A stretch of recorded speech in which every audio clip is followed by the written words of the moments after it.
Cheers, Rockets fans. Welcome to The Locker Line, an exclusive podcast from the home of the Rockets. Whoa! Sports Talk 790. Rockets! The Locker Line is proudly served to you by Carbox Clutch City Lager. It is good! Oh, yeah? Red Nation, get ready. Get ready. The Locker Line starts now. Welcome aboard.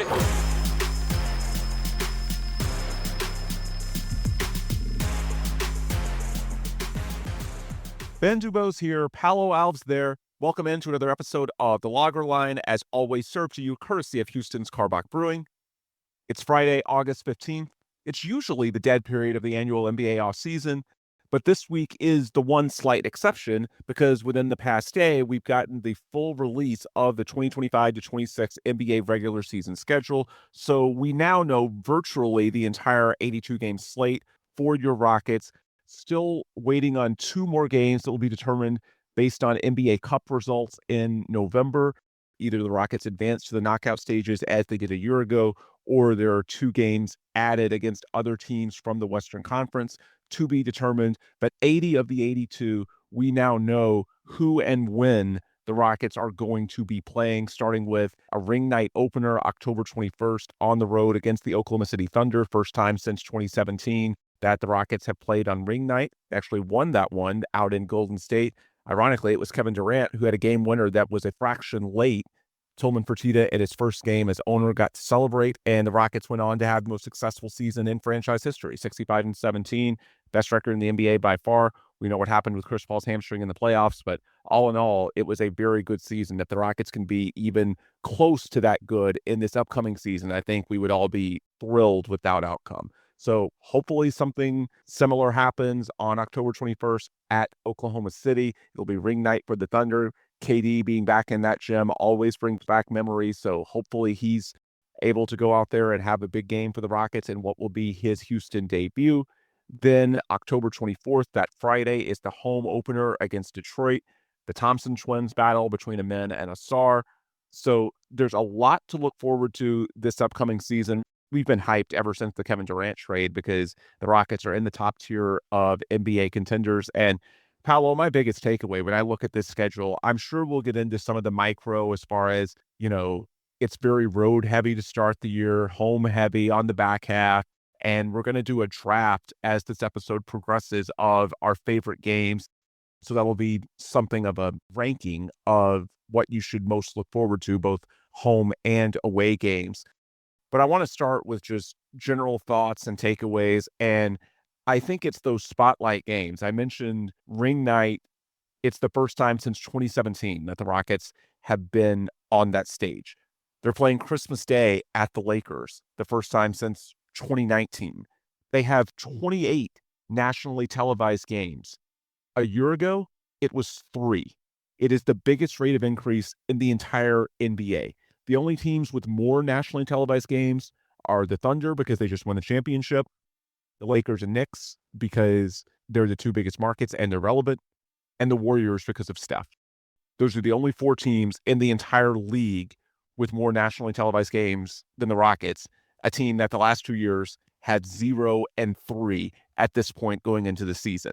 Now, there is flex scheduling, so some of these games potentially can be swapped out at a later date. But what I do think this shows you right now is just how much anticipation there is for this particular Rockets team, and it's not just here in Houston. And so is it superficial? Perhaps. But for me, Paulo, it feels great to see that level and feel this level of validation that externally around the league, it's TV partners, because they're in the business of drawing eyeballs. And for the Rockets, the majority of these nationally televised games are in the second half of the year. For these games to pan out as the networks hope, the team needs to be winning. The team needs to be relevant. And so we talk locally, diehards like us, about how excited we are for this season ever since the Kevin Durant trade, really even before that, because the Rockets are coming off a 52-30 season, number 2 in the West, 4th best record in the NBA. But now to have that external validation, sure, it might be superficial. It might not be that meaningful at the end of the day in terms of, big picture, what the Rockets are building. We should have already known that the Rockets are here but this national TV slate and these spotlight games, it's a huge sense of external validation that people around the league and really around the world know the Rockets have something cooking here. And even if it's superficial, I think it's fun. I mean, fandom isn't supposed to be rational. There are some superficial elements. And so for me, I'm taking a little bit of a victory lap that it feels like the Rockets are finally one of the big boys again. Unlike the last couple of years, this is not a try-hard team built around Ime Udoka getting guys to just scrap and claw and give everything they can defensively. Sure, they'll still do that. At least we hope they will. But this is a team going in that has championship expectations, or at least aspirations. I don't want to say they're the favorite with the Thunder around. But just to see that external validation, it's fun. It feels like the Rockets have officially arrived. Perhaps they already had as soon as they made the trade for Kevin Durant. But right now, Paulo, it just feels like more confirmation that the Rockets going into this season are what we thought they were coming off of the Kevin Durant trade. What were your thoughts when you first looked at that schedule this afternoon? Yeah, people tell us, and I was reading on Reddit the other day, people trying to gaslight everybody into thinking that KD's not that guy anymore. And I think this just shows you that the people who have the most to gain from getting these things right, I think that the Rockets are going to be good and they're going to be one of the teams that people are going to want to watch the most. And it's pretty easy logic. You take one of the best defenses in the league, a team that got to the 2 seed in the West by defending and rebounding, and they swapped out their worst starter for, well, the best guy at doing what that starter was in the starting lineup to do, which is scored. So it makes all of the sense in the world. The team obviously, they are not having to overachieve as much this season because they have KD. But if they want to be successful, they can't lose any edge on what they had last season as a defensive team and as a rebounding team. But just looking at the schedule, what differs from this year to last year to the year before is that you really start to understand how good your team is when you look at the schedule and you try to figure out what games are you supposed to lose or you can lose and what games you're supposed to win. And when you've done this podcast, probably I don't even know if we started before when schedule dropped 2 years ago. It's been a long time, but if you go back and you look at our reactions, I think it'll be a lot different as time goes on. I think I can remember perfectly last year we were unsure about how the season was going to go. We obviously were optimistic, but now looking at the schedule this season, you just see, or at least I look at it and I'm saying, hey, there's besides OKC and maybe Denver, there are not a lot of teams out there we shouldn't be favored against. And even against OKC and against Denver, I would give us a coin flip chance at any of these games. And so just looking at, I'll talk about the first 24 games, which is what kind of jumped out to me. Yes, it's very away, game heavy. But when you look at it, I'm looking at 24 games with a bunch of teams we should beat, and then some teams that I give a little bit of a chance of beating us, and that would be OKC, Detroit, Orlando, Cleveland, and whoever we draw at 23, at 22, at game 20, game 23, which are the NBA Cup extra games. This to say, even against those teams, I would expect us to go 500, but obviously you also lose games against some of the Torontos and the Bostons of the world and the Brooklyn Nets of the world. Sometimes you just don't have it going, but I would expect us to start those 24 games and go like 20-4. I think that's a sensible prediction. And if they manage to do that, that kind of sets the expectations and that sets the level that they want to play at for the next, 10 games where it's a little bit of a tougher slate with the Clippers, the Lakers, Denver playing Denver again, some tougher games. But my overarching theme is there's not a lot of teams I'm looking at that I'm not expecting to beat from the get-go. And I think that's the perfect telltale sign that it's a contender. I think we should, as I said, we should be expected to beat every team besides OKC and Denver. And against OKC and Denver, we should be expected to put up a fight until the very end. Just as I didn't last year, DeAndre Ayton doesn't change that. I'm not buying the Lakers. They just don't fit together well. They don't have an inside presence. Just don't see it with them. And the Clippers, to me, are not going to be a regular season team. They're going to be a playoff team because of how old they are. And so we should expect it to beat them. And then besides those guys, it's a lot of tanking teams. I don't buy Phoenix at all. I think they'll be a lottery team. Dallas, Cooper Flax too young. Sacramento, not even going to talk about them. New Orleans, the same thing. Um, Obviously, teams like Toronto, I don't think they're going to be good. Boston's supposed to be good, but without Jason Tatum, I don't think that in all of the trades that they've made, I think they'll be a decent team. They'll be a playoff team, but not necessarily a contender. Brooklyn's tanking. Memphis to put up a fight, but obviously it's not on the same tier. San Antonio, I would have projected them to make a bigger jump, but when you have Stephon Castle and Dylan Harper, who are going to take a large chunk of your guard minutes, we've seen it with our rebuild. Young guards don't come into the league playing winning basketball. Stephon Castle was as far away from it as you could possibly be last season, and Dylan Harper is going to come into his rookie season and love the prospect, but point guards just don't contribute to winning year one. So San Antonio should be primed to make a step up. I'm not sure they will because heavy guard minutes to young guys. Charlotte's tanking. New York is, to me, not that much of a threat, just too much of an offensive team. They even got rid of Thibs. I don't know how that's going to go. Just don't love them. Utah is tanking. Miami just not competitive. Orlando has a shout, I guess, now with Bane. Washington's tanking. Golden State doesn't scare me. Although I know I'm probably be biting myself on that, but Golden State doesn't really scare me. The reason we weren't able to beat them was basically whether or not Jalen Green could score or not. And well, we've replaced him with KD. Portland's tanking. Atlanta, I don't buy their upgrades, just tough to build a team around Trae Young. Chicago's, if not tanking, close to it. Milwaukee always has Giannis, but, well, they don't have anything else besides Giannis, so I guess they'll be a playoff team, but not really a threat. Philadelphia, maybe, but when you have Paul George and Joel Embiid taking up like 100 million, 120 million of your cap space, it's tough to build a winning team around that. Oh, I guess I forgot Minnesota. Minnesota is also one of the teams, but we don't play them up until, the second half of the season, which is kind of crazy because I see them as one of our biggest threats. But we'll get into my favorite games as we go into the draft mode, but those are my main takeaways, just looking at the schedule. It's how far we've come, not only as far as the nationally televised games, but just looking at the schedule and seeing what teams I expect to beat and what teams I expect to be tough. I think it's a very stark contrast from what we saw last year. Yeah, and speaking of the national TV, I should have pointed out off the top, 11 of those 28 are on either NBC or ABC, the over-the-air networks in the U.S., including that opener at Oklahoma City.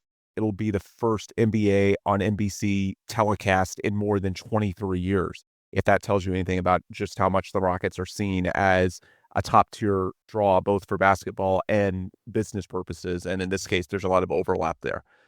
Yeah, I'm largely in agreement with you on the fact that the road-heavy start to the year isn't as difficult as it would seem at first glance, most notably because of the teams.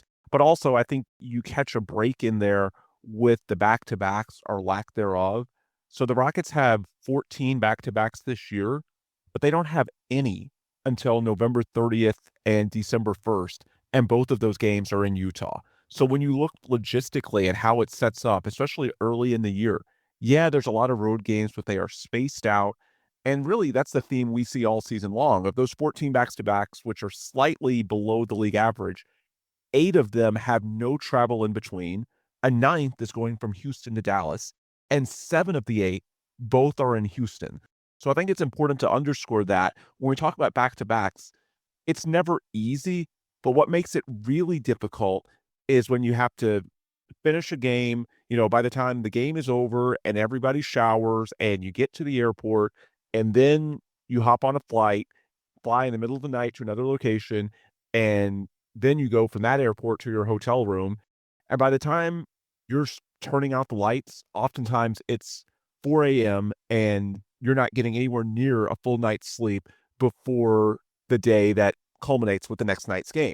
So that's why back-to-backs are so difficult. And the fact that 8, really 9, have basically no travel in between, that really limits the impact and makes them not as difficult as you would think.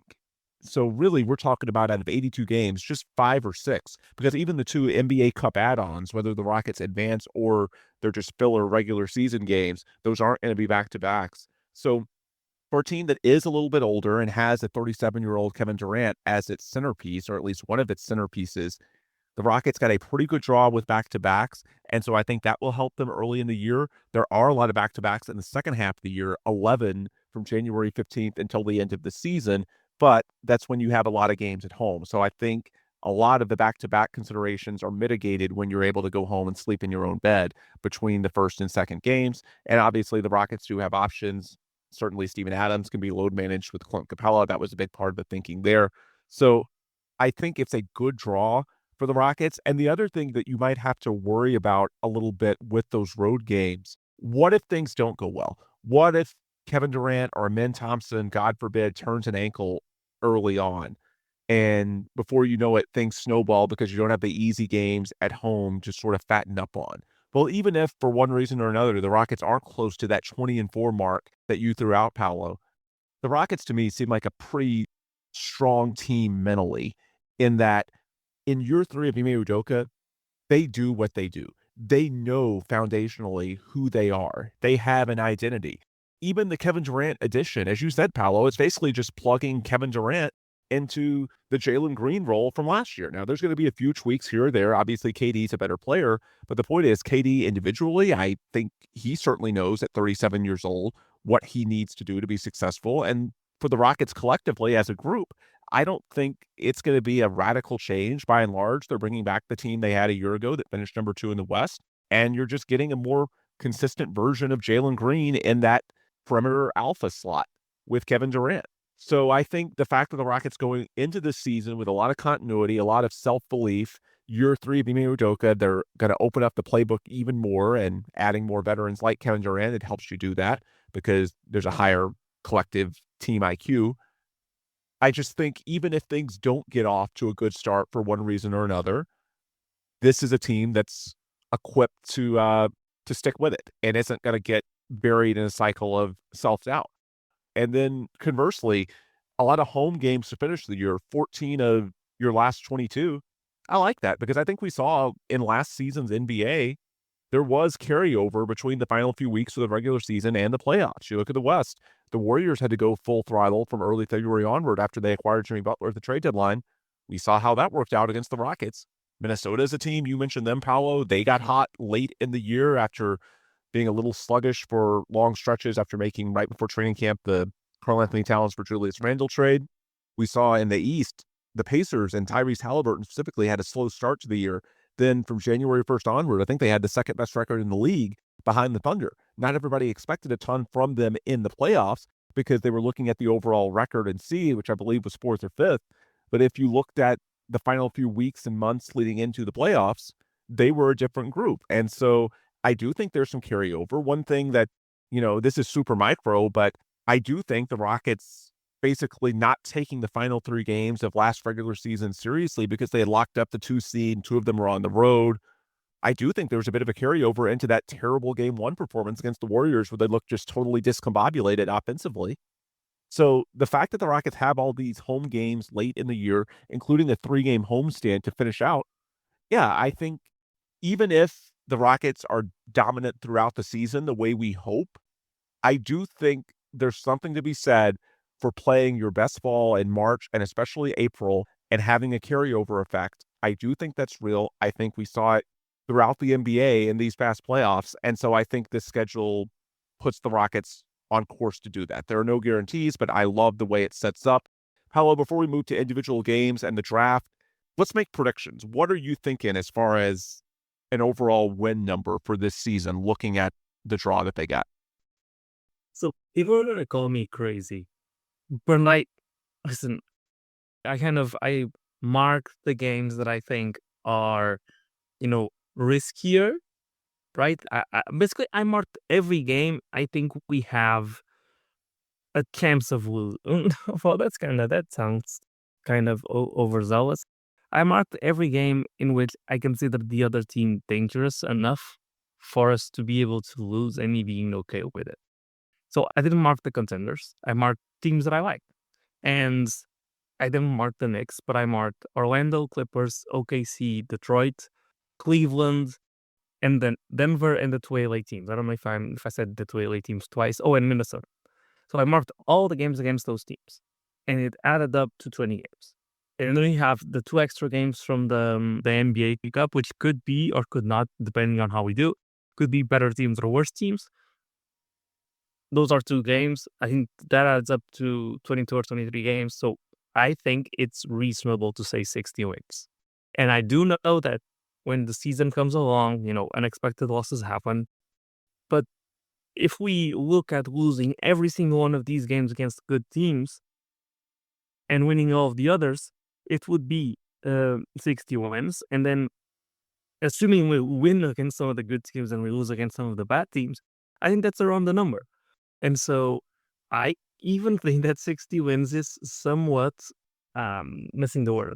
It's somewhat conservative to go with 60 wins. I think we could win more. You think the 6-5-17 template that I referenced earlier is doable? I think if we are healthy, I think if we remain with that intensity that we have, I think that's reachable. But if I were to put money on it, I would probably go with around 60 wins. And I think that sounds better as a take, so I'll go with 60 wins. But I would not be surprised if it were more. As far as if it is disappointing if we win less than 60, well, although I'm expecting us to win 60, what really matters is once the playoffs come around, how we do. So I would obviously rather a 53-win season going to the Western Conference Finals versus a 60-win season when you're out in the second round. But I do think that 60 wins is attainable as long as we can keep the energy level throughout the entire season.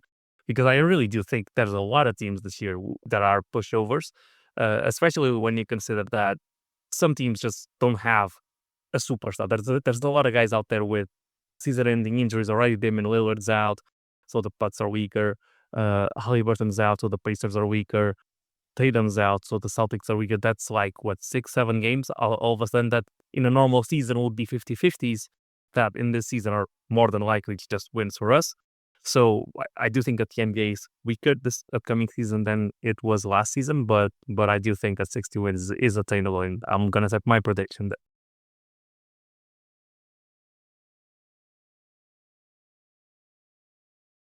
So if you had asked me a few days ago whether I was going over or under on the Rockets win total, which I believe most books have at either 54.5 or 55.5, I was leaning under, because one of the other lessons I had from last season, it really feels like a home court advantage, and the data shows this, isn't as important in the NBA playoffs as it used to be. You certainly want to be in the top 6 so you don't have to go through the randomness of the play-in tournament. But once you get to the playoffs, and Steve Kerr's theory, and I think this makes a lot of sense, is that because teams are shooting threes at more volume these days, there's more variance, there's more shot luck, good or bad. And in that sense, there's something to be said for role players shooting better at home.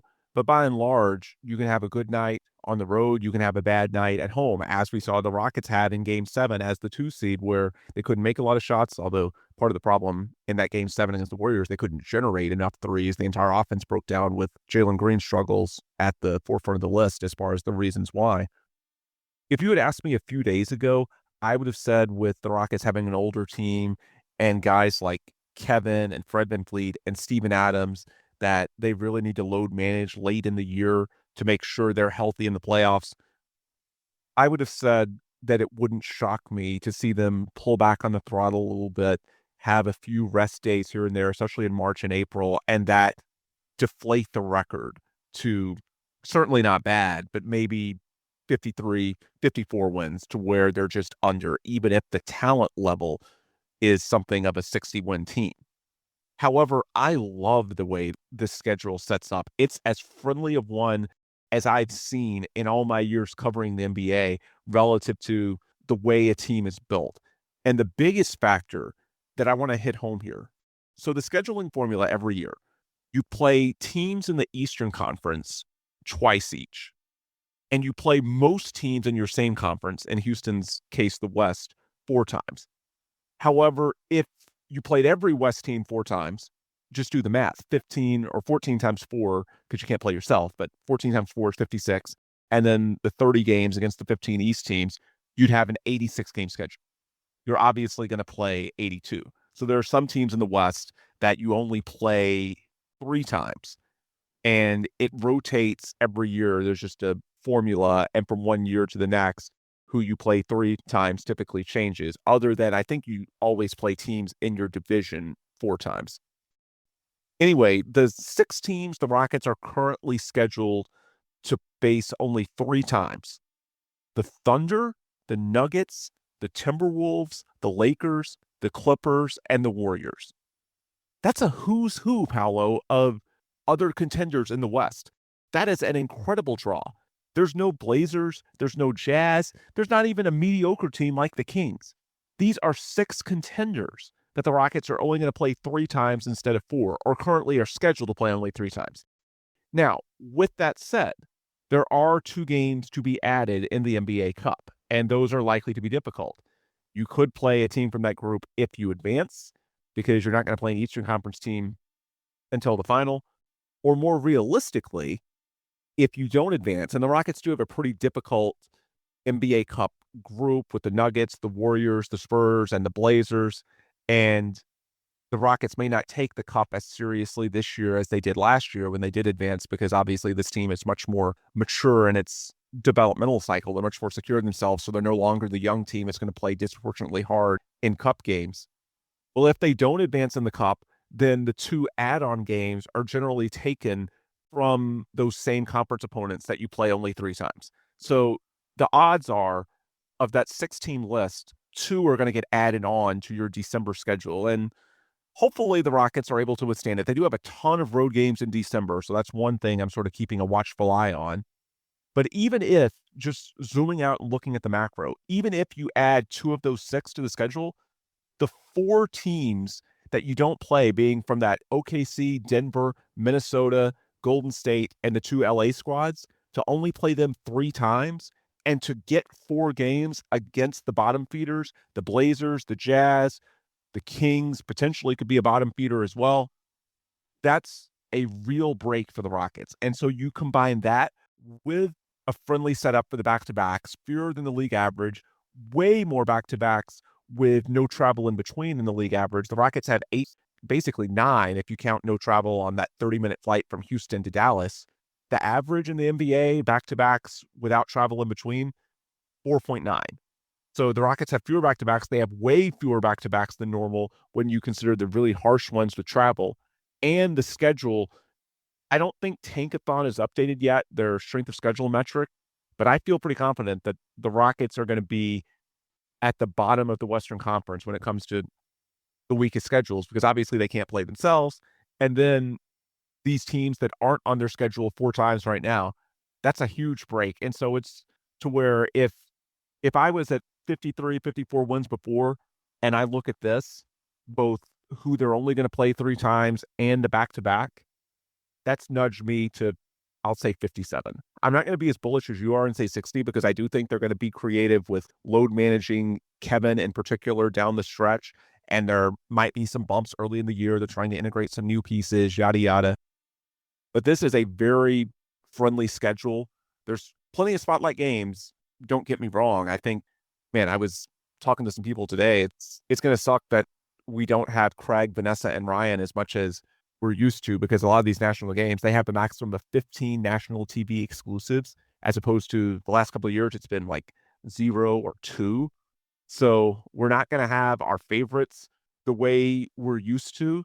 But really, NBA schedules are pretty damn similar from team to team. Like, for the most part, everybody's playing the same teams. It just depends on, do you have any super long homestands or road trips? Do you have an insane amount of back-to-backs? Who do you draw 3 times instead of 4? Just little things like that. Well, the Rockets got a huge break in terms of who they drew 3 times instead of 4. They got a pretty good break when it comes to the back-to-back data. And then the spotlight games that are going to be on national TV. I mean, honestly, those are games you're going to play no matter what against top opponents. It's just because the Rockets are considered tough themselves. Now those are going to be on national TV. And so the schedule is not really any more difficult. It's just going to feel like it's more difficult because you're on NBC and you're on ABC. much more frequently and saying the top tier national guys instead of your local team. So it's going to feel different, but in terms of the actual result and what it means for the schedule in front of you, this is a pretty favorable one. And so I'm quite bullish on what the Rockets are going to be able to do, even as someone that a few days ago was leaning to the under. That's my thoughts as far as just overarching on the season as a whole. Paulo, is there anything else you wanted to add before we turn our attention to drafting some individual matchups? I was just going to touch on the NBA Cup. I mean, by my metric, the only team that is a threat in our group is Denver. So not that tough of a group because I expect us to win every other game. I'm still traumatized by the Warriors, but fair enough. This is the year that we sweep the season series. I will say, if they win that game against the Warriors, and this can be our transition to the draft, if they go into Golden State, that first game on November 26th, and win, knowing what the Rockets did in that same building in Game 6 against elimination, and the final week of the regular season that they won to basically clinch the 2 seed, I think a lot of that fear of the Warriors is going to go away. I think, obviously, the Rockets lost the series, but it was extremely competitive. They grew up and matured as it went along. And then with Kevin Durant, if you go into that Golden State game and take care of business, it's going to feel like that even if, well, I shouldn't say if, there certainly was a mental hold that Golden State had over this franchise for a while. But if you go in there and take care of business in that game, along with the growth we saw in the playoffs and obviously the addition of Kevin Durant, I'm not going to say the Warriors are just an afterthought, but they're no longer a team you think about where you say, oh God, here we go again. No, I think it's an opportunity, that game, which will be the final of group stage play in the NBA Cup, is an opportunity to prove that you have put some of that baggage behind you, if you will. All right, let's turn our attention to ranking the season and ranking the games of the season, that is. And the way we're going to do this is with a draft in which Paulo and myself make one pick per 5 rounds. And we're going to alternate. Paulo, I'll let you make the first pick. And the idea here is to take logistics out of the mix. So for purposes of this exercise, pretend we both have teleportation devices. So you don't have to worry about time off work, a flight, a hotel. You can enjoy it in Houston with Rockets fans. You can enjoy a road game and see the Rockets win in a hostile environment. It's just, if logistics aren't a factor, where would you want to be? What are the games that really pop that you have circled on your calendar? So, Paulo, I came up with this exercise. I've got some ideas. So it would almost be like cheating if I went first because I've been thinking about it longer. So I'll let you go first. If you could be at one game this year, and one addendum, we are not going to draft the opener in Oklahoma City or the home opener against the Pistons, because those are just too obvious. Everybody wants to see Kevin Durant in his first game in Toyota Center as a Rocket, and obviously the first game period back in Oklahoma City, his old stomping grounds. Those are too easy. So excluding the first 2 games of the season, the overall opener and the home opener, what's your pick among the other 80, Paulo? Okay, so I think my first pick is, and this might be cliche, but listen, I'd been to one NBA game against the Hawks, so the closest thing to a superstar that I've watched is Trae Young. So I'm going to go with Christmas game at the Lakers so I can watch LeBron. Yeah, that's a good pick because honestly, it would have been stunning if anybody didn't pick that first. Besides the storyline of the Christmas holiday and LeBron James and Luka, you don't know how many LeBron KD games are really left where both are healthy and playing at a high level. Well, we hope they're healthy, but assuming they are, that's one where both guys in that spotlight, the 7 p.m. ABC game, are going to be going all out. And it's really fun. It's been the best individual rivalry of this generation of NBA basketball, and this is a sport that's defined by individual rivalries. So, yeah, I agree with you. That's the easy choice. My first one is going to be February 21st, a Saturday at New York. I think the atmosphere at Madison Square Garden is as good as it gets. And this is a Saturday ABC primetime game right out of the All-Star break. So both teams should be relatively healthy, having about 10 days off going in. It's an 8:30 local time start, so the crowd's going to be extra juiced. ABC, New York. I don't think the Knicks are as good as the Rockets, but they are a contender, especially in a weak Eastern Conference. And when the Knicks are relevant, that atmosphere is incredible. We know when James Harden was here, even when the Knicks had bad teams, those MSG games were ones that he clearly highlighted. I believe that's where he had his career high 61 during the Unguardable tour. And that was with a bad Knicks team. Now we're talking about a good Knicks team. And when you are in the West, the other conference, you only get one game at Madison Square Garden per year. I think this is one that the 37-year-old Kevin Durant is going to have circled because he doesn't know how many more opportunities he's going to have to play in the mecca of basketball at full health. He should be very rested coming off the All-Star break. So, yeah, I'm taking February 21st, Saturday, Rockets Knicks at MSG. That's my first pick. Paulo, we'll go to round 2. You get the first pick again. Yeah, so I have a few ideas here, but my next ones are it's tough. I'm not gonna spoil what my other options would be. I'm just gonna go for it. And I'm gonna take the other national TV game we have with an LA team. So against the Clippers, the game before Christmas, the 23rd game. Because listen, I want to watch Harden. I want to watch Kawhi. I'm already in LA, so I guess that's gonna be my next one because I also have never watched Harden live, and I know he's not, the Harden anymore. But that should be a really fun game as well. So I'm taking this because I think this might be one of the ones that you're considering next. So even though there's other things on my mind right now. In real life, you will hate that game. It is a 10 p.m. Central start, so I think that will be 4 a.m. for you. It is the latest start time in the history of the Rockets franchise because as part of this new TV deal that the NBA set up with all of its partners, NBC has games that start at 11 p.m. Eastern, which is crazy. The idea is to make it 8 p.m. on the West Coast. So that's going to be a brutal one in real life. But for purposes of this, where you have a teleportation device and you don't have to worry about work or sleeping, yeah, I agree with you. That's going to be fun, especially because it's the only game they play this season at the Intuit Dome. That's the Clippers. That is one of the 6 teams that you're only going to play 3 times. So that makes that game in LA even more meaningful because 2 of the 3 are in Houston. The Clippers have a back-to-back leading into the All-Star break in Houston in early February. All right, my next pick, I'm going to go nationally televised Thursday, January 15th at home versus the Thunder. Nobody's picked a game in Houston yet. I want to pick that one because I think it's a really good opportunity. I mean, any game against the Thunder is good to see how you stack up against the NBA's best. But when you look at those matchups last year, so the Rockets went 2-3 against the Thunder, the 5th game being that NBA Cup one that they lost in Las Vegas. But the Rockets actually went 2-0 against the Thunder in Houston. And I really want to see if that translates this year. As the schedule is currently set up, that OKC game on the 15th of January is the only time they'll visit Houston. The reason I'm curious about it, the Thunder are a very unique team in how they play.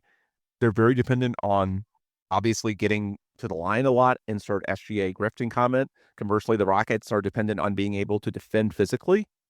I've got a little bit of a theory that the Rockets in Houston get to play a little bit more bully ball in terms of the perimeter guys being handsy with the Thunder, Alper and Şengün getting to stuff Chet Holmgren in a locker a little bit. I want to see if the Rockets look really good against the Thunder in Houston again, because if they do, it's an advantage that might translate to the playoffs. And it could also make, if the Rockets are able to be in play for the number 1 seed, which it sounds like, Paulo, you think they might be, it could make it, to where maybe you think a little bit harder about aggressively going after the one and having home court advantage against the Thunder if you consistently play well against them in Houston. So it's always good to see how you stack up against the best.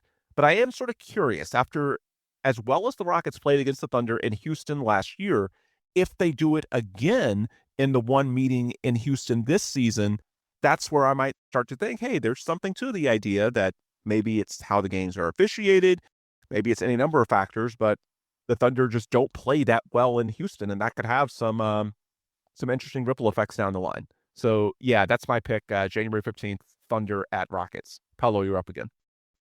And this is really tough. I kind of regret picking the Clippers game. I kind of don't. It's just there's a lot of teams that I want to watch, and I basically there's 5 teams I want to watch, and I only have 3 picks left.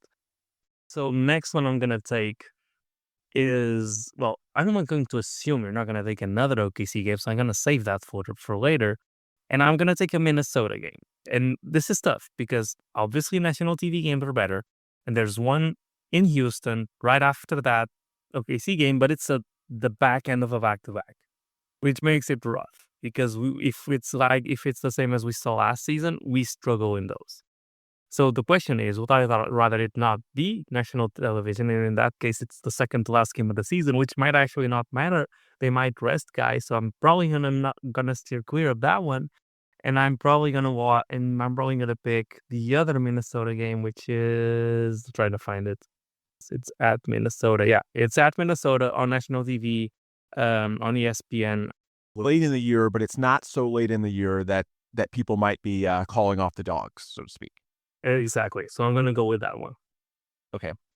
I also Ant's one of my favorite players in the league, so I gotta watch him, and I gotta watch him versus Anthony Edwards. It's just too good of a matchup to pass up. I'll be quick. I'm picking December 5th, home against the Suns, simply because the returns of Jalen Green and Dillon Brooks. Look, even if he didn't get to where we wanted him to go as a player, Jalen Green's journey the last 4 years through the rebuild, I think it was a big part of the psychology of this fan base. People really bonded with him. I know he has some haters, but by and large, I think this fan base appreciates him. I think he'll be welcomed home. The tribute video will be great. And then Dillon Brooks, he was such a huge part of the culture setting. And I think what we've seen the last couple of weeks, Dillon Brooks at Summer League sat in between Ime Udoka, Rafael Stone, and Patrick Fertitta like he never left. Jalen Green penned that love letter in the Players Tribune, basically praising the city of Houston and the Rockets organization. Those are 2 guys that we feel strongly about them, but they still feel strongly about Houston as well. They understand Kevin Durant is Kevin Durant, one of the 15 greatest players in NBA history. And so it's a rare opportunity in which you welcome back a couple of, not stars, but influential players and people for different reasons. And there's no bitterness. It'll just be a fun homecoming. And obviously KD will probably have something extra when he goes up against the Suns after his odd experience there. But I just think, the Rockets should win the game. It's at home. But yeah, the emotions when Jalen and Dillon come back, I mean, let's not make it seem like when Alex Bregman came home with the Red Sox earlier this week. It's nothing like that.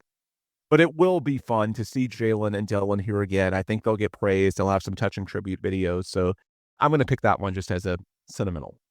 All right, Paulo, you're up again with the 4th of 5 rounds. Yeah, next one I'm taking is I want a Spurs game just because for some reason those are always good games, and I want to watch Wemby as well. And I'd rather it be at home, and there's one at home that's also an ESPN game, so I'm gonna go with the 28th of January against the Spurs. That's interesting. I was thinking about picking the 7th. I won't now for the sake of diversity, but that Cup game on the 7th on the road in San Antonio. It's a Friday night, and San Antonio's not that far away, so there will be some crossover. But I want to see how the Rockets stack up against the Spurs because it's going to be a unique situation. We know their history with the whole, Jeremy Sohan and the Fuck Houston movement, Wemby at the draft lottery, the shade he seemingly threw at the Rockets. The Spurs are a team that the Rockets aren't going to sneak up on anyone anymore with Kevin Durant.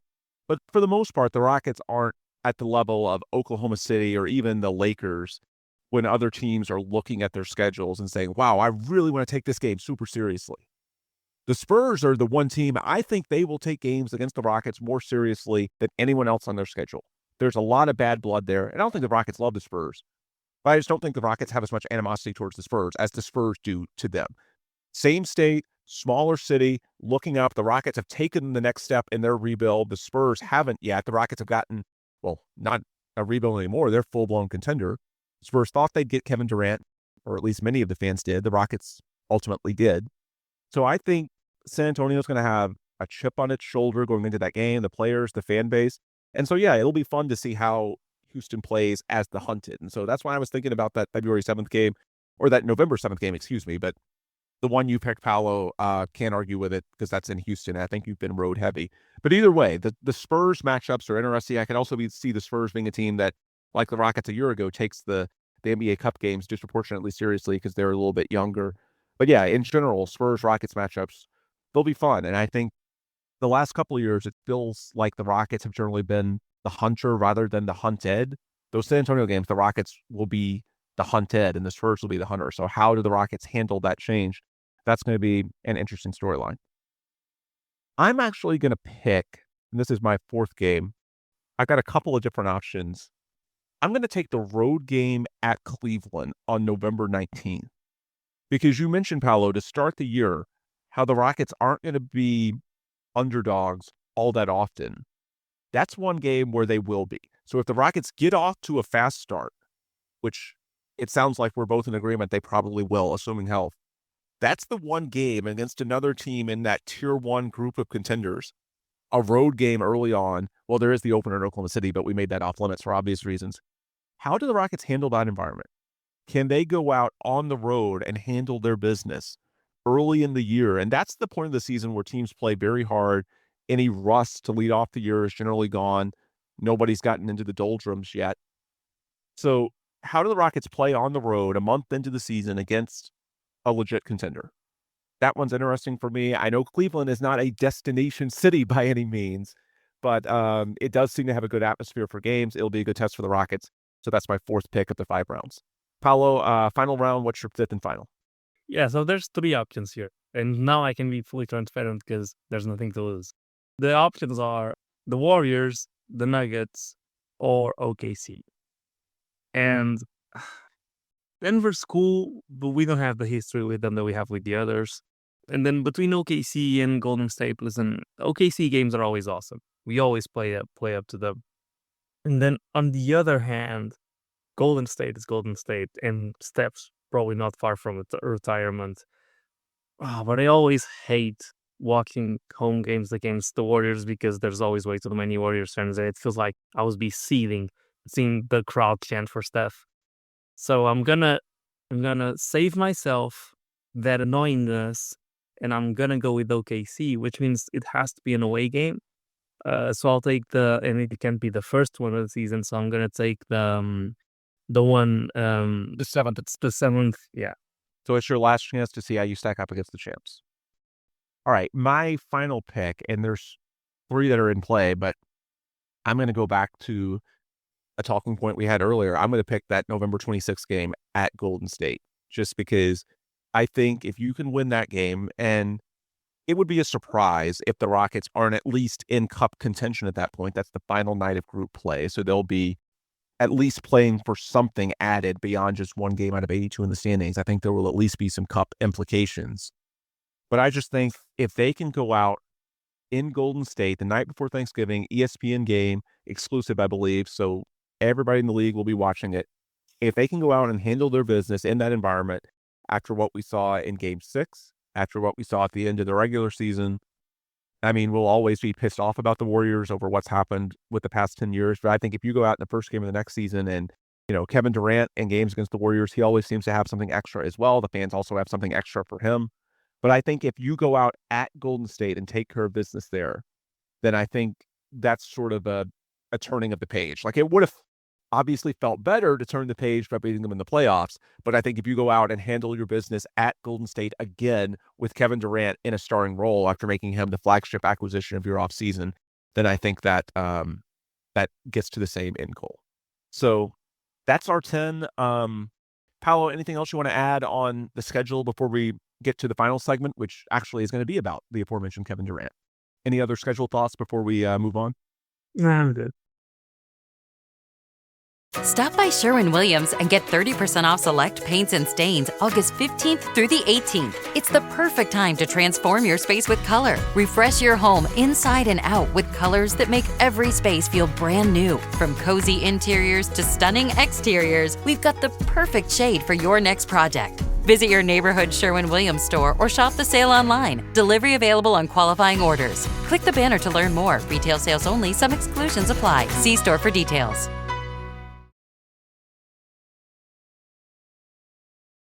All right, let's shift gears to the final segment, which, as I mentioned, is about Kevin Durant. There's not a lot of NBA news this time of year because we are in the dead period between summer league and free agency and the start of training camps in late September. So there's not a lot going on. Players are on vacation, traveling. That's part of why there hasn't been an introductory press conference for Kevin Durant. He's not physically here. But there was a little bit of news that made waves, at least on social media, a few days ago about the Rockets and a potential extension with Kevin Durant, and the idea that, at least before this season, it may not be as much of a foregone conclusion as some had thought at the time of the trade. And this was on ESPN's The Hoop Collective podcast. Tim McMahon, who's very plugged in with the Rockets, I'm going to quote from Tim. By all appearances and by what I've heard, they're not going all in on an extension for Kevin Durant. That doesn't mean it won't happen. There have been rumblings of, hey, KD isn't going to push for the full max. I don't know if the Rockets are going to put anything on the table that's close to the max. I think the Rockets, it's not ideal, but I don't think they would panic if they go into the season with Kevin Durant just on the expiring deal that he's on. And of course, in a time period where there's not a lot of news, it's easy to make a mountain out of a molehill, and Kevin Durant has a lot of haters. He's moved teams a lot. So there were people around the league that had raised eyebrows that just assumed that because the Rockets had traded for Kevin Durant, they would immediately get him to sign a deal as soon as possible. And this would be basically the final arc of his Hall of Fame career. I think ultimately it will be the final arc of his career, but I don't think it ever should have been viewed as a foregone conclusion that a deal would get done prior to the season. And I really don't think there's much to be made of this particular tidbit. I think a lot of it's just talk during a down period of the offseason where folks need something to talk about. Because if you look at it from a basketball perspective, there's just no reason for the Rockets to aggressively move on KD to an extension that, if at the max, would be 2 years, $121 million through his age 39 season, particularly when you have the backstop of bird rights entering free agency. Really, it's not bird rights entering free agency. It's from now until free agency. So yeah, the Rockets could sign KD to an extension now, but they also could during the season. They could do it in May or June next year after the Rockets season ends, hopefully June. This isn't a Tari Eason type situation where there's a deadline for rookie sale extensions, and if it doesn't happen by the start of the year, then talks are tabled until free agency, restricted in that case, but still. No, you can extend Kevin at any time. And in this case, there's just no incentive, unless he's giving something back, for the Rockets to push their chips all in. And this is a Rockets organization that I saw an article from Sam Quinn of CBS Sports a few days ago calling Rafael Stone the best negotiator in the NBA, talking about the friendly contracts the Rockets have consistently gotten and throughout this offseason. Fred VanVleet, Steven Adams, Dorian Finney-Smith. So many friendly terms up and down this roster when you look at the finances. I don't see the Rockets abandoning those principles for anyone, not even Kevin Durant, unless there's a situation where the player is a flight risk, maybe then. But Kevin Durant just chose the Rockets. So I don't see him as a flight risk to where you have to throw all fiscal sense out the window because you're worried about, well, if you let him get close to free agency, then he can potentially leave you for no compensation because he'll be a malcontent. No, I don't see that at all. He just chose you, and the Rockets have done a great job for, honestly, years. Just look at, as I mentioned in the last segment, Jalen Green and Dylan Brooks, the great terms that they're on even after leaving Houston. I don't think you should worry about the Rockets and their relationship with Kevin Durant. And if that's not a consideration, there's no reason to bid against yourself and get a deal done this far in advance unless Kevin is giving something back. Like, if Kevin is willing to do, I mentioned 2 for 121. I think that's the full max. 2 for 100, maybe 2 for 80, something like that, then okay. There's something to be said for if you can get him on potentially a discounted rate relative to waiting, and for Kevin, the upside is he gets the peace of mind, the financial security in advance, then yeah, you can do that. But if Kevin wants the max or anything close, and he's certainly entitled to want that. He's one of the best players in NBA history, and right now he's playing at an above max level. He just happens to be capped at the max because of the NBA system. He might want to hold out for more money, and that's totally his prerogative. But if you're the Rockets and you can offer him that deal at any time, not just this offseason, but during the season and next May and June at the start of next offseason, why would you go all in now when the third year or when the second year of that extension is 3 years out. All sorts of things can happen between now and KD's age 39 season. There's a reason why the CBA has these age 36 and age 38 rules that limit the contracts that you can give out for players in that age range. Some get hurt, some decline naturally. We can hope that KD ages like LeBron and plays at an all-star level into his 40s, but you certainly shouldn't take that as a guarantee. So if you're the Rockets and you wait, you get more data points this year. Make sure Kevin is still that guy, that level of player. And instead of being 3 years out, you're 2.5 years out. So you feel more comfortable in your investment. For me, Paulo, the negotiations between the Rockets and Kevin are somewhat similar to the negotiations between the Rockets and Fred earlier this summer, in that with Fred, there was always the backstop of, hey, even if everything goes wrong, we can always just pick up that team option. And it's certainly not the preference because he'd be on the books at a much higher figure, but he's not going to walk for no compensation. And I think even if the Rockets and Fred did not come to an agreement, they would have just picked up the option. And even if it cost you Dorian Finney-Smith, someone like that, the Rockets would deal with it because Fred is just that important. Kevin's obviously even more important than that. So I don't think there's any scenario where the Rockets would lose him for no compensation. Worst case, you can just give him the max. And I think with Kevin having already picked Houston, that 2-year max extension or near max, you may as well consider that a team option. That's always going to be there. So everybody knows that that's an option if you need it. But why would you not try to negotiate something that's more team friendly? In my opinion, that's what's going on. Hopefully it gets to a positive resolution, but sometimes it takes getting closer to the deadline. That's another reason why I don't think it's shocking that nothing seems to be cooking right now. I mean, it takes deadlines to move. And with Fred, it had been whispered for weeks. Everybody basically knew that Fred was going to stick with the Rockets, but it took until the final days before that option deadline for something to get done. That's just the way negotiations work. And I think that's something similar here. The Rockets aren't going to let Kevin Durant walk for no compensation, or Phil Stone is not stupid. They're also not going to mismanage the relationship. But there's also not an incentive for them to rush into a max deal through his age 39 season. It's a 2-year extension, but it's after this coming season. So it's basically a 3-year deal for a guy who's going to be 39. There's no reason for the Rockets to rush into that. If Kevin wants to give something back, then yeah, there's a conversation to be had there. And I think that's what Tim is alluding to. But if Kevin is set on something close to the max, and that's certainly his prerogative, then I think the Rockets will just say, hey, let's revisit this at a later date. There's no way you're not going to be here because, if push comes to shove, we do have the option to just give that max deal. But hopefully cooler heads can prevail and we get more data and we can come to an agreement that works for both sides. So that's the way I'm looking at this. If you look at the Rafael Stone history with the Rockets, there's nothing to suggest that they're not going to look out for themselves, not even for a player with Kevin Durant's name. So there was a lot of sticker shot to that Tim McMahon report when people saw. I think there were a lot of eyebrows raised. But when you think about it, to me, it's just par for the course with the Rafael Stone administration. I don't think it's that surprising. And I don't think it's something that fans should lose much sleep over. Paulo, did you have any other, reactions when you saw that news? I think at this point, you can't take out a scenario where KD gets injured.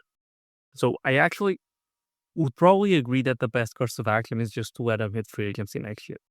Because let's be serious here. KD has this year and 2 more, and he's retired. That's probably what's happening to what everybody's talking about. So at the end of this year, you're looking at 2 potential more years of KD. You're coming off a season where Tyrese Halliburton tore an Achilles. Jason Tatum, I think it was an Achilles as well. Damian Lillard, I'm not sure if it was Achilles and ACL, whatever. He's off for the years. Yeah, it was Achilles as well. You're coming off a year where you've seen superstar players get season-ending injuries for the next season. And you're seeing that their franchises are basically having to take a year off. None of these teams has any chance of winning a championship this year. And then you look at the Rockets, and if KD, knock on wood, obviously, but if KD for some reason has one of those injuries, the truth is they're not going to sign him back because they're not going to give him a 2-year deal to cut 1 year of KD. And that year would be his 39-year-old season coming off of whatever serious injury it is, paying him that much money when Amen Thompson's extension kicks in, which is likely to be a max one. So if we're being honest, if KD gets a serious injury through this season that takes him out next season, he's, if not retiring, close to it. the Rockets are not going to, giving him a contract now would be disastrous, basically. But let's take that scenario out of the equation. What's the worst case scenario if he's healthy? The worst case scenario if he's healthy is he's pissed and he wants to leave. And so but the only way he can leave, unless he wants to take the MLE, is to sign with the team that has cap space. What teams are projected to have cap space? The Chicago Bulls are not anywhere closer to contention. I don't think KD wants to cash out a couple extra years at the end of his career. I think he wants to go for a championship. Washington, the same thing. Utah, the same thing. Brooklyn, the same thing. There's the Lakers, right? And he could, if LeBron's retiring, he could possibly sign there. I'm not too sure what the Lakers have on the books, but I'm looking at Spotrac and there's, a chance that they can open up cap space. So it's because LeBron wears off, Luka's extension kicks in, and Rui Hachimura comes off the books, they can decline the option on Austin Reeves. But at that point, you're looking at a team that has Luka, DeAndre Ayton, Jake LaRavia, Marcus Smart, and nothing else. And so probably not a contender year one when you're paying that much money to those two guys. So the Rockets would still hold the leverage in the worst case scenario to just give KD the max. And at that point, I wouldn't even put it past them to offer him just a 1-year max. So I think there's a lot of options here that people are not considering KD's age, right? I think KD's awesome, but he's 1 injury away from retired, basically. So I think it makes sense to play it cautious. I think if he gives you, as you say, if he gives you 2 years, 100 million or 2 years, 80 million, I think at that point, it's so big of a discount that you just run the risk and you just sign him now and you hope that everything goes all right, because even if it doesn't, the hit's not as bad. But I don't think it's not something to be alarmed about. It is something that a smart front office would do, considering that KBRA chose to come to Houston, right? So it's not, if it didn't happen the moment the trade happened, it's because there were no promises made at the point of the trade, which means he would have no reason to be angry about it. Right. He could have leveraged that demand, if there was one, into trade talks, telling Phoenix, hey, I want to go to a destination where they're going to give me a 2-year max extension as a condition of this trade. He didn't. I think it's been well reported that Minnesota was desperate for the guy. I'm sure they would have given him the 2-year max if it got his approval on a deal to send him there. They didn't get it. So I don't think it's that important to KD either. And the scenario you threw out of a 1-year deal, that wouldn't be shocking. I mean, the Rockets are obviously prioritizing flexibility in 27 because that's the year that Amen Thompson will go up to a full max deal in all likelihood. There's a lot of guys in the NBA. Fred's a smaller scale example here in Houston, but stars in their 30s are comfortable playing on 1 or maybe 1+1 type deals, especially as they get to their mid to late 30s. Look at James Harden with the Clippers. Look at LeBron with the Lakers. There's lots of examples of stars as they get into their 30s taking it year by year. And they know as long as they play near the peak of their powers, they're going to have leverage. In some ways, it gives them more leverage because obviously they can leverage the threat of free agency if they need it. I don't think that will be necessary here in Houston because KD wants to be here and Houston wants KD. But there's lots of precedent, even for players in the very top tier. Again, look at LeBron and James Harden, of players going 1 year at a time or 1+1. So I don't think 1 year, if it's at the full max, is all that much of a hit, especially because Kevin can recoup at least a decent figure in 27 if he hits free agency then. So I think that's an option. 2 years at lower average annual value, I threw out that.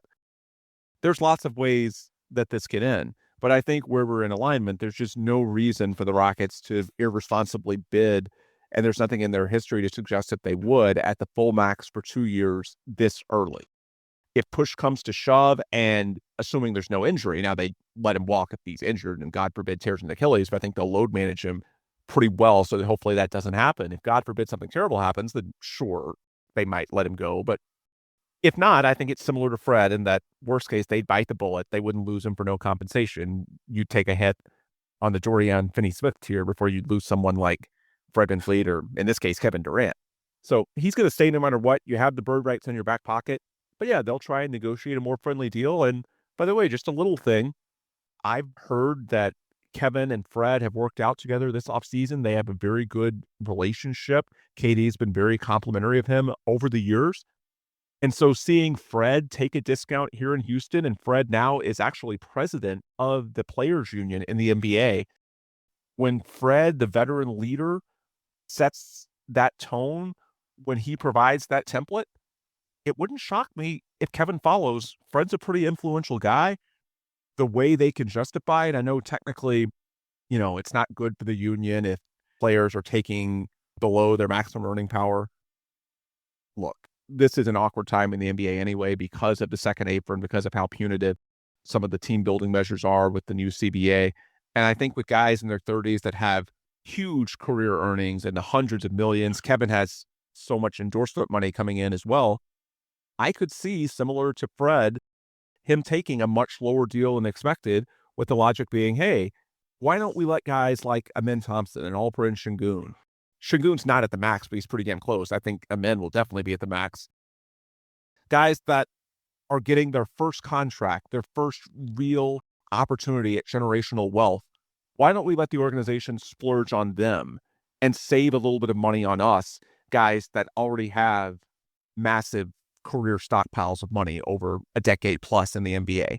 I think was part of the thinking for Fred VanVleet, maybe a little bit for Steven Adams as well. I could see it being the case for Kevin as well. I don't know how it's going to end, but with Fred and Kevin having a good relationship, it wouldn't shock me. So I wouldn't write off the possibility of a Kevin deal getting done this offseason. I could see him wanting the security. I think he truly wants to be here, but I don't think it has to get done. And I think that's the point that Tim McMahon of ESPN was trying to get at. It would be nice if it gets done, but it's not essential. Yeah, and it's also about trust, right? And I think that's where Fred also plays a big role, which is, Fred can, tell KD, hey, listen, I've worked with the Rockets for a few years now. Bingo. And the way Fred's deal was structured through time was always in a base of trust. When the deal first came out, it was a 3-year deal. It had a team option, but nobody knew until the initial hit of the big large number hitting the media, took its effect, right? There was a trust factor there where the Rockets were like, hey, you could announce the deal as a 3-year deal to make it look like more than it actually is. So you get the free PR from it. The Rockets were okay with that. And then back in when the deal obviously came to the moment of the team option, but they delayed the team option subsequently until the Rockets were in a position where they knew what their offseason looked like and they knew what they could give Fred. And then when they gave that money to Fred, they also gave him a team option for the next year. So in case Fred gets hurt or something like that, there's the trust that, hey, you have this leverage. If something happens, you have this trigger as well. It's basically a compromise between both parties. And I think Fred is the first guy who can, testify as to the Rockets being a player-friendly organization. And as far as, KD in a potential discount, I think you got Fred to take a discount. I think Jabari didn't go for the max money that he could have got. I don't think he could have gone for max money, but I don't think he got as much as he possibly could have if he stuck it out until the last moment of, the deadline for the extension, or if he took it to free agency the year after. I think Dorian Finney-Smith could have gotten more money.